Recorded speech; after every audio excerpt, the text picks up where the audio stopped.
Nous allons avoir une autre belle journée. Il a plu hier soir, alors c'est un peu plus frais aujourd'hui. Durant la journée, ça doit monter environ jusqu'à 26 degrés, alors c'est pas si pire. Si on peut garder l'humidité encore plus bas, encore mieux. Alors, nous quittons l'hôtel colonial. Comment vous avez trouvé ça? Super! C'est fun, c'est charmant, rustique. Oui. C'est différent. Oui. Mais nous sommes toujours dans la ville de Gananoque. Et quand on est arrivé hier, j'ai vraiment pas eu le temps de parler de cette petite ville. C'est une ville qui était fondée en 1789. Et c'était fondé par les loyalistes. Vous savez c'est qui? Tout le monde sait, c'est les Américains qui ne voulaient pas rester avec les patriotes. Alors, il y avait plusieurs qui sont venus au Canada. OK? Alors, justement, on s'en va pour faire la croisière. C'est une croisière de 1 heure, 9h à 10h.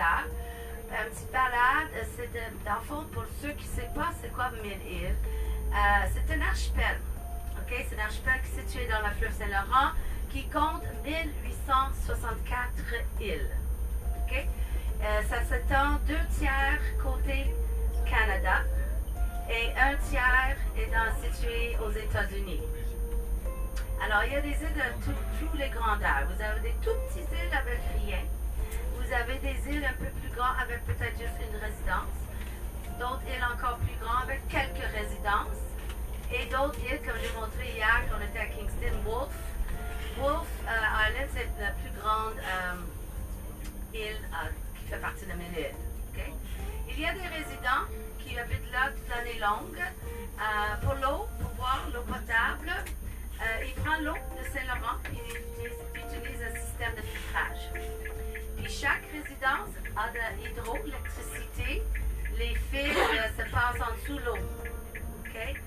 Alors, les résidences sont très autonomes et il y a bien sûr une traversée qui fonctionne toute l'année longue. C'est vraiment une destination qui est devenue populaire à la fin du 19e siècle pour les raisons, c'était proche des grandes villes. Au Canada, c'était proche de Montréal et Toronto. Puis pour les Américains, c'était proche de New York et Boston. Alors, les premiers résidents, surtout américains, qui sont venus installer, peut-être c'était juste la maison campagne, mais maison d'été, si vous voulez, c'était des gouverneurs, des sénateurs américains, et là, ils ont construit des magnifiques maisons